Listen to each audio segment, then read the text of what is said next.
Santa Isabel, exalumna del Hospital de Sabugal, en su rotación en pregrado. Es un gusto tenerla acá con nosotros. Va a desarrollar la exposición de diabetes mellitus y gestación y manejo del mismo. Con ustedes, la doctora Cambodia. Muchas gracias, doctor Miranda, por la introducción. Primero que todo, agradecer a la Sociedad de Ginecobstetricia Filial Callao por la invitación. Espero que no estén muy cansados para seguir con la jornada. Difícil seguir la exposición del doctor Cabrera, por supuesto, pero vamos a tratar de estar a la par. Dentro de la evaluación de la paciente con diabetes gestacional vamos a encontrar muchos consensos, pero también muchas controversias que a lo largo del tiempo, las décadas que tenemos de diagnóstico para diabetes gestacional, todavía no logran ponerse de acuerdo, no logramos ponernos de acuerdo. Cuando empezamos a hablar de lo que es obesidad, hipercolesterolemia, la misma diabetes tipo 2, pensamos en que son patologías que se encuentran en creciente aumento. ¿Será considerado como una epidemia? No sé si estaremos hablando mal la palabra epidemia, pero sí, evidentemente son patologías que van a ir paralelamente incrementadas con la diabetes gestacional, ya que podemos correlacionar la diabetes gestacional como una prediabetes. El estado de la mujer embarazada es un estado hiperglicemiante y, como sabemos, mucho porcentaje de estas pacientes que hacen diabetes gestacional más adelante van a desarrollar diabetes tipo 2. Para esto más o menos vamos a desarrollar algunos temas importantes en cuanto a lo ya conocido de definición, epidemiología, fisiopatología. Vamos a hablar sobre los factores de riesgo y lo más controversial en cuanto al diagnóstico, al screening, tratamiento y manejo intra y postparto. La diabetes gestacional, la definición más aceptada es la de Metzger de 1998, que cataloga la diabetes gestacional como la intolerancia a glucosa o carbohidratos de grado o nivel variable que aparece o primera vez reconocida durante el embarazo. Esta diabetes tiene la característica de que usualmente es resuelta postparto o parcialmente resuelta postparto, eso lo vamos a ver adelante. Está asociada a morbimortalidad materno-fetal y perinatal y también mortalidad materna e infantil a largo plazo. La evidencia recomienda el tratamiento de la diabetes gestacional, sin embargo aún no hay un consenso para su screening, ni qué tipo de screening realizar, ni en qué momento realizar el screening, ni qué efecto podría tener el screening de la diabetes en cuanto a los resultados adversos. Dentro de la epidemiología, la literatura habla desde 1 a 4% en poblaciones de bajo riesgo y hasta 14% de embarazos complicados por diabetes gestacional. El 90% de las gestaciones que cursan con diabetes son diabéticas gestacionales, no son diabéticas previas.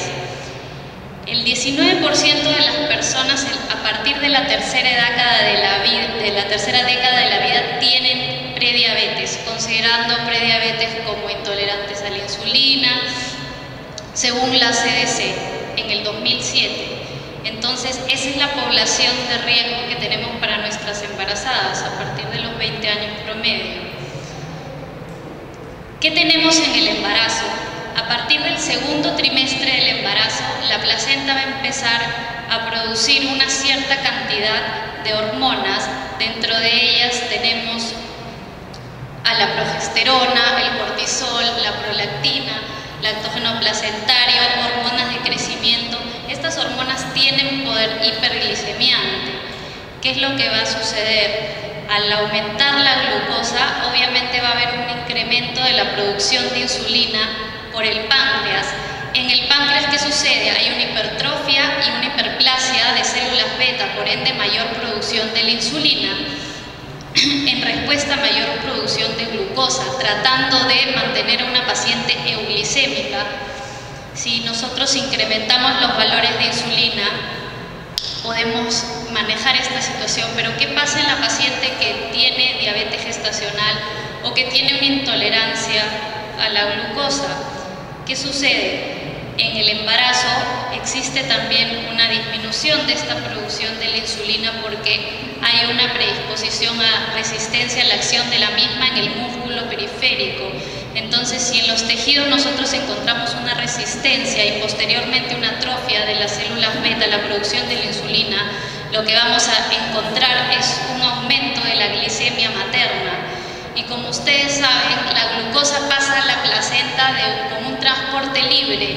No necesita ningún transportador para entrar al feto, mientras que la insulina no pasa la placenta de esta misma manera. Entonces, ¿qué sucede con el feto? Ante una elevación de la insulina, existe un aumento de los depósitos de grasa fetales, existe un aumento del factor de crecimiento de la insulina y por ende una propensión a macrosomía o fetos grandes para edad gestacional, con alteraciones metabólicas como hipoglicemia neonatal, hipocalcemia, elevación de la bilirrubina, distrés respiratorio, policitemia, entre otras alteraciones metabólicas fetales. Y eso no es todo. Este recién nacido que es más adelante propenso a ser un niño obeso o un joven con diabetes mellitus.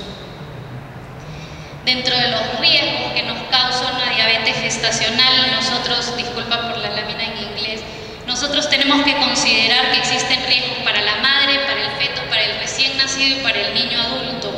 Dentro de lo que comentábamos, en un recién nacido macrosómico grande para la edad gestacional, incrementa nuestro riesgo básicamente para distocia de hombros, porque cabe mencionar que la mayoría de distocias de hombros no tendrían trauma obstétrico, llámese fracturas de clavícula, fracturas humerales, parálisis de plexos. Sin embargo, está considerado como trauma obstétrico la distocia de hombros.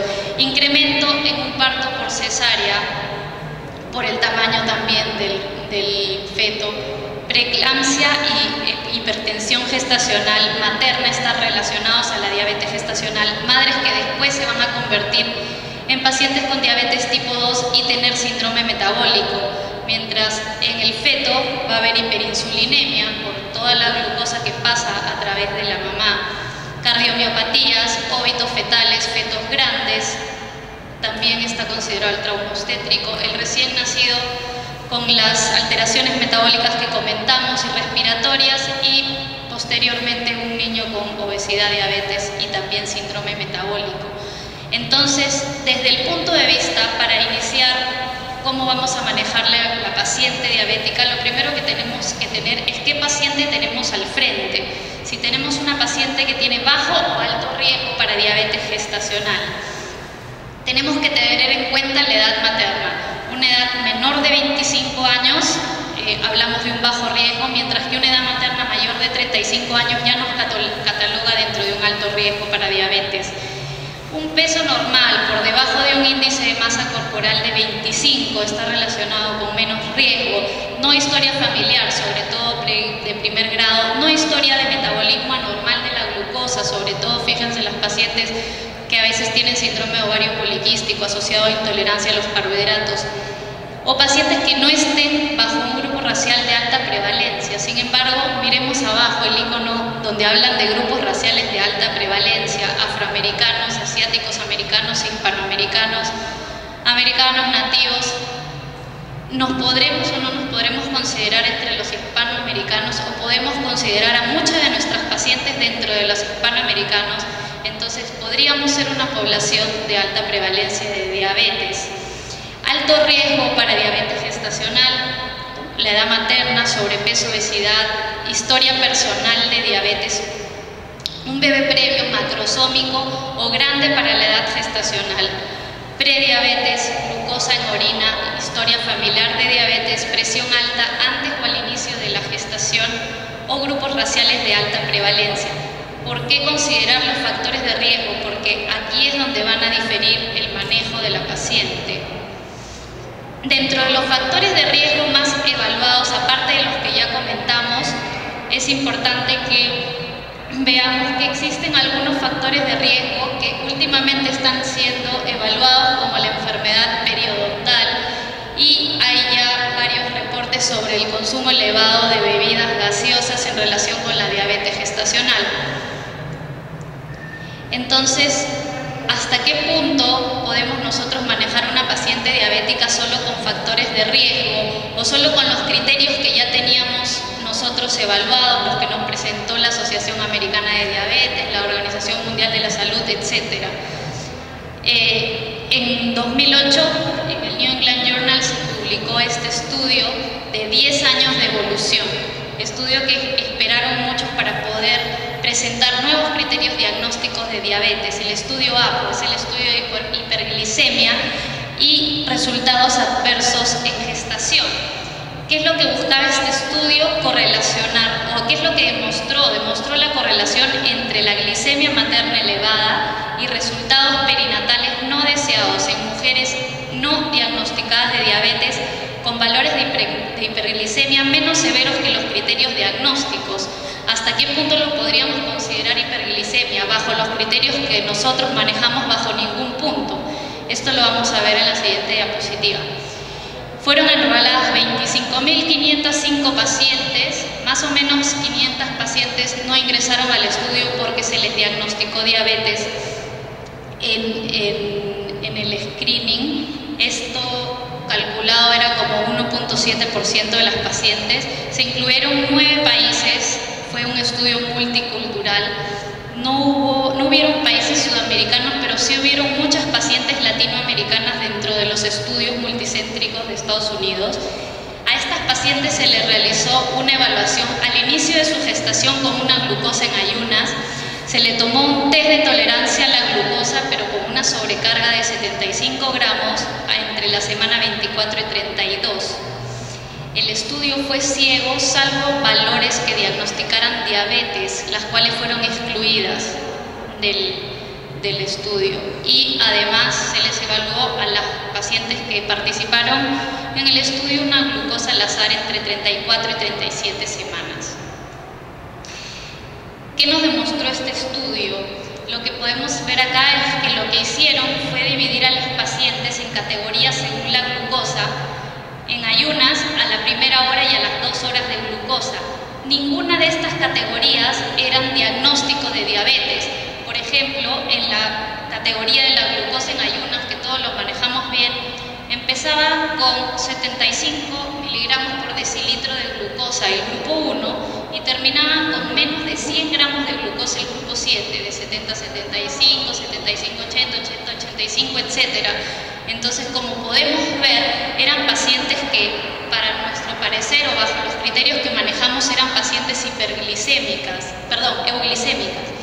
Lo que pudimos observar era en el primer resultado perinatal, que era peso fetal o peso al nacimiento mayor del 90 percentil, que valores bajos de glicemia no se presentaba, sin embargo, el incremento era directamente proporcional al valor de la glicemia, tanto en la glicemia en ayunas como la glicemia a la hora y a las 2 horas.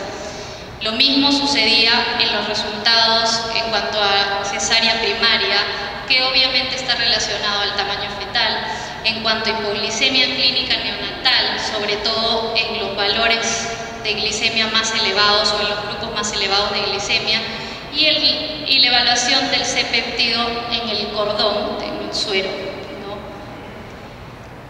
Entonces, lo que nos mostraba, en resumen, este estudio, no solo era que las categorías catalogadas como normales o como glucosas normales tenían odds ratios elevados para resultados maternos o perinatales adversos, sino que esto era progresivo. Cuanto más alta era la glucosa, más resultados adversos se presentaban. Entonces surge la pregunta si es que esto, o si es que la diabetes gestacional era un resultado a una patología o es resultado a una respuesta metabólica. Se evaluó que con una glucosa mayor a solamente una desviación estándar sobre el valor normal de la glicemia, ya se veía incremento en los resultados perinatales. se amplió este estudio porque teníamos que ver la asociación con el índice de masa corporal materno. La obesidad o el sobrepeso por sí solo causan problemas perinatales, sobre todo los relacionados a adiposidad y peso fetal y preeclampsia. Sin embargo, como es el mismo grupo los que evaluaron este estudio, tenían que demostrar que a pesar de que existe una relación directa del peso con los resultados perinatales adversos, se ajustó los valores de los odds ratio y para la cantidad de glicemia encontrada en cada paciente, encontrándose que ambos eran factores que podían elevar los resultados adversos perinatales. En conclusión, tanto la obesidad como el sobrepeso, así como valores de glicemia que van en incremento, podrían traernos este tipo de resultados. Eso fue lo único que concluye el estudio APO, a partir de lo que muchas sociedades van a empezar a tratar de crear nuevos criterios. Y lo primera fue la Asociación Internacional de los Grupos de Estudio de Diabetes y Embarazo, porque el APO presenta sus resultados, pero bajo ningún momento ellos presentan nuevos criterios diagnósticos. Entonces, ¿qué dice esta asociación? Cuando ellos hacen la revisión de este estudio de 10 años, ellos encuentran que si cambiaban los criterios bajo las sugerencias de este estudio, había un 16% de la población embarazada que tendría diabetes gestacional o que se diagnosticaría con esta diabetes. Si a eso le sumamos el 1.7% que se retiró del estudio, estamos hablando de un promedio de 17% de incidencia de la diabetes gestacional. Entonces, hacer una nueva propuesta, ¿era bueno o era malo? ¿Por qué etiquetar a la paciente con diabetes gestacional o al 17% de pacientes embarazadas etiquetarlas con diabetes? Nosotros venimos manejando criterios diagnósticos de la Organización Mundial de la Salud, de la ACO, de la Asociación Americana de Diabetes, y finalmente el último criterio que se propone, que aún no está aceptado, pero vamos a ver. Lo que normalmente manejamos es uno de estos dos criterios, ojo, con sobrecargas de glucosa de 100 gramos. El criterio de la data nacional de diabetes y el criterio de Custa, ¿no?, que probablemente sea el más utilizado, con 4 glicemias en ayunas a la hora, a las 2 horas y a las 3 horas. ¿Qué cosa nos propone esta nueva asociación? Nos propone inicialmente que la sobrecarga de glucosa o que la carga de glucosa sea solamente 75 gramos. No cambiaría los criterios actuales de Custan con disminuir la dosis de glucosa, sin embargo, cambiaría los efectos molestos de la prueba para la paciente en ese momento. Y la propuesta actual es una muy leve disminución de los valores y solamente en ayunas y a las 2 horas, y con esta pequeña disminución, porque aparentemente es muy pequeña, elevaríamos un diagnóstico más o menos de un 5 a un 16% en diabetes gestacional.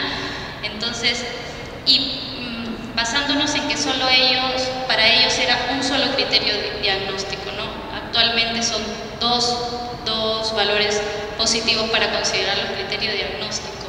Entonces, ¿para qué nos va a servir tener más diagnóstico de diabetes gestacional? ¿Vamos a dar más tratamiento? ¿El tratamiento funciona o no funciona? ¿No vamos a hacer que la paciente sea más ansiosa?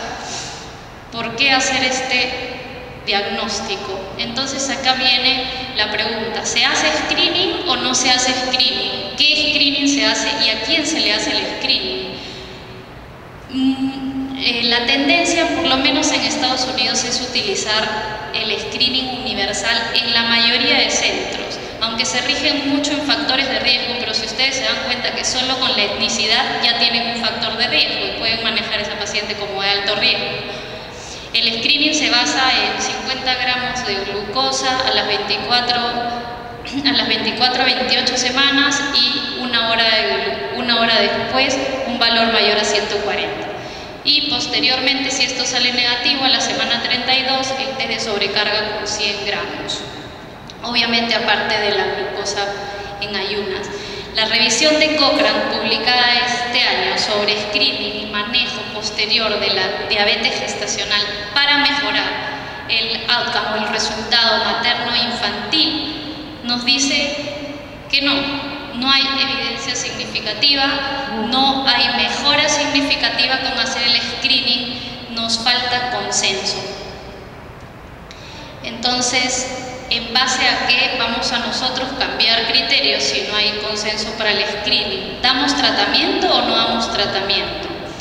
En el 2005, la Asociación Australiana de Diabetes Gestacional nos presenta un estudio también multicéntrico de 10 años randomizado, en el cual incluye 1000 pacientes, de las cuales 500 fueron sometidas a tratamiento de rutina, llámese dieta, ejercicio, monitoreo, hipoglicemiantes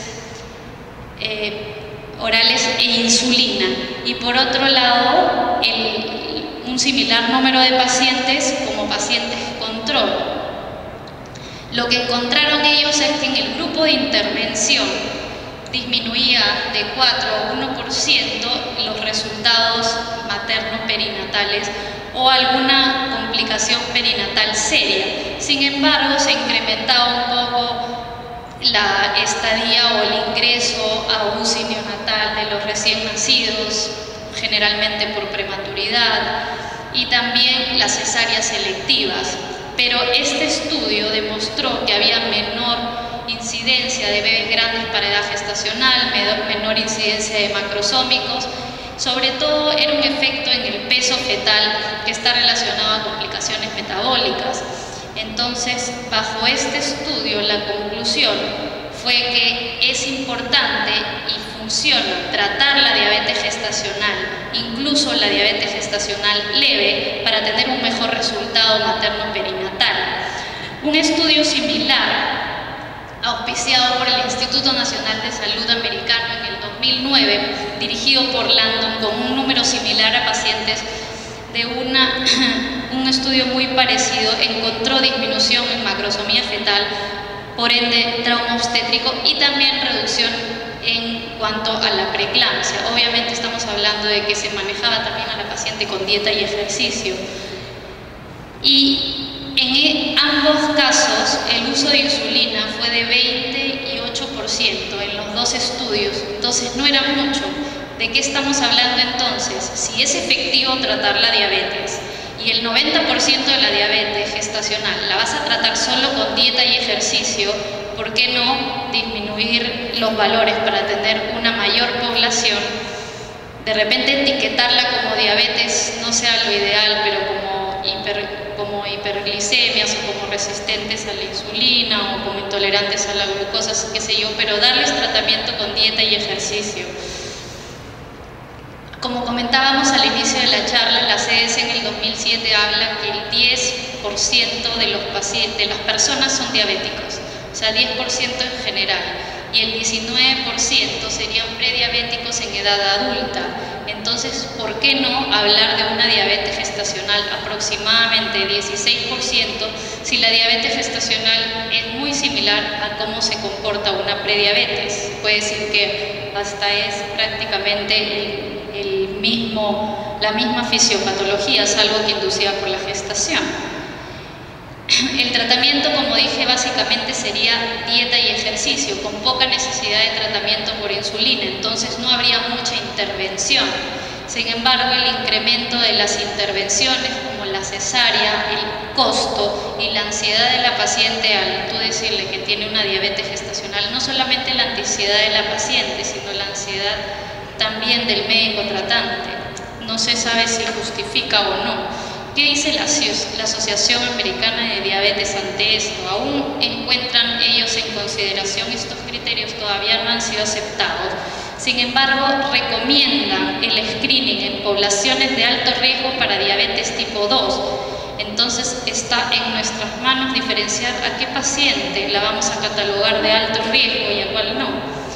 El screening recomendado con una carga de 75 gramos de glucosa 2 horas, en vez de las 3 horas que estamos acostumbrados y en vez de la carga de 100 gramos, y obviando el inicial a las 24 semanas de 50 gramos.